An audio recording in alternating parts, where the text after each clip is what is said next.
your 3 bullet points and went through these 27 pages, and I believe they're covered in the 27 pages. Not all on the same page.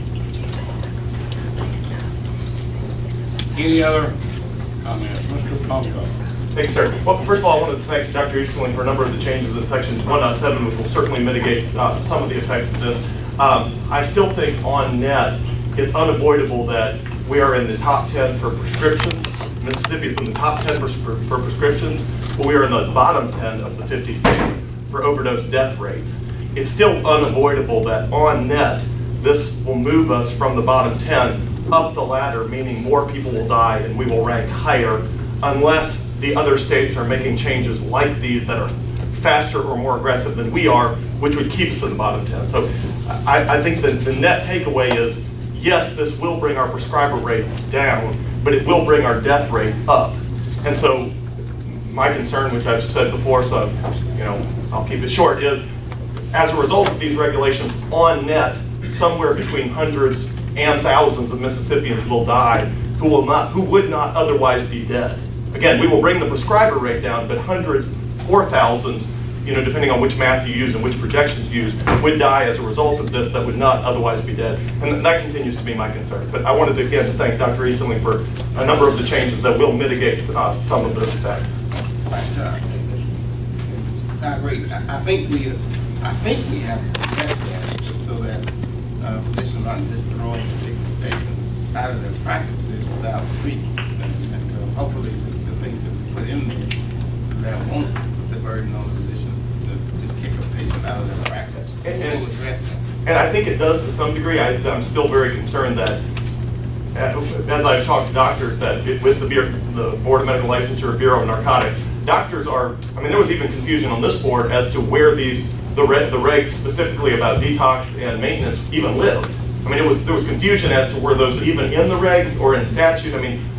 At the last meeting, it was clearly understood they were in statute when they were actually in regs. That's like a big deal, because that's a big deal. They are in statute. It's in both statute and the regs. But it's not in legislative statute, which was the understanding at the last. Federal.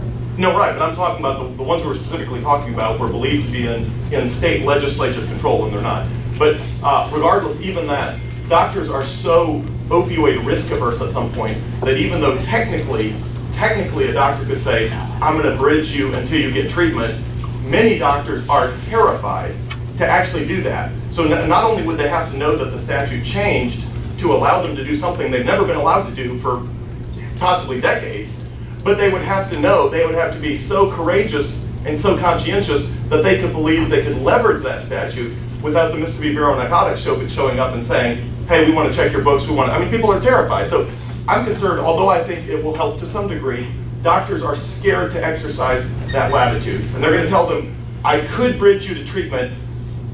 I don't know the regs, nobody knows the regs, everybody's a little uncomfortable with what they exactly mean. I'm just not going to bridge you to treatment, I'm sorry. And that's when they go to the street. Again, that's a concern, and I know there's disagreement. Well, it sounds like that's what you might do, but maybe not the physicians in the state. Well, that's what the physicians who have approached me have said they would be uncomfortable exercising the latitude to do that. I don't know what percent of that. Well, maybe when they read the new regs, they'll be fortified. I am hopeful. Yeah, what I think, and hopefully what's going to happen, is physicians are lifelong learners. And when you're in medicine, you start practicing medicine, you are continually learning because there's continual improvement in the practice of medicine. Our physician will, in my opinion, as I have seen over my career, our physician will get this. They will do what is in the best interest of taking care of their patients, and they will do it safely, and they will do it hopefully knowing that there is no Gestapo here or anywhere else going out to get after them to do something about them practicing medicine. It is an educational process, and they'll get it, and they'll continue to provide good quality care to their patients. The majority of them will. Some of us are going to complain. We're human beings, but we will get it. We will modernize our practices. We'll be safe with our patients, and we'll move forward. We'll do something that we as physicians ought to be doing, taking care of our patients, while recognizing that there is a public health crisis going on, and we as physicians have to be a part of the solution. Will that be some inconvenience? Probably. But will we get through it and provide even better care? My career and my experience says that that's what physicians will do, because that's what we've always done. And I think there's an educational element too. I think the board maybe post something on its website. Well, it's to clear. Instruct physicians in this regard. It's clear we've got 2 or 3 months, at least, if not longer, before this goes into effect. And so the licensure board would be more than willing to be involved in any educational process that any group wants to have. In reference to the last, I've always read that about the detox thing and thought it was strange. It never made sense to me, and I was always told it was in statute. Well, it is. It's in federal statute. So we've done all we can do. We've taken it out. Now, by taking it out, we took the 1 in 3 days, which was ours. By the way, that's 20 years old. That's nothing to. Right. So we've taken an effort to make it better.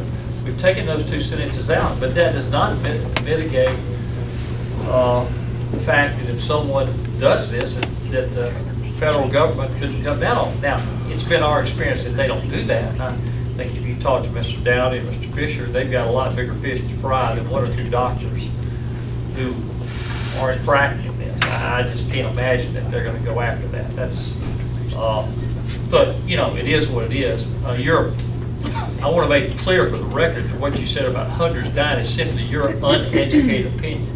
You're not a physician, you're not an addictionologist, you're not a pain management specialist, and you derive this from data, which you're a lot better at than I am. But the number of deaths in any state is grossly underreported. So what you're going to see as time goes on is you're going to see death rates go up, not because, in my opinion, what you said necessarily, but because we're going to do a better job of reporting. We see people all the time that pass away, and I related to you the incident 2 days ago. My son's going to Birmingham right now. Tomorrow he will bury a fraternity brother who's an attorney, who his father, who was his law partner, found him dead in the law practice bathroom with a needle in his arm. I don't know how that's going to be reported as death. I don't know what the coroner in Alabama is going to call it. A lot of times it's not called opioid related. Sometimes it is. So, be that as may, I think comments like that are derogatory, and I think they're counterproductive, and I think those statements are made without any evidence. That's your opinion, and I want that on the record. Well, forgive me, but thank you for the opportunity. But I'm sorry, I was told I would have a couple of minutes to speak, and after hearing everything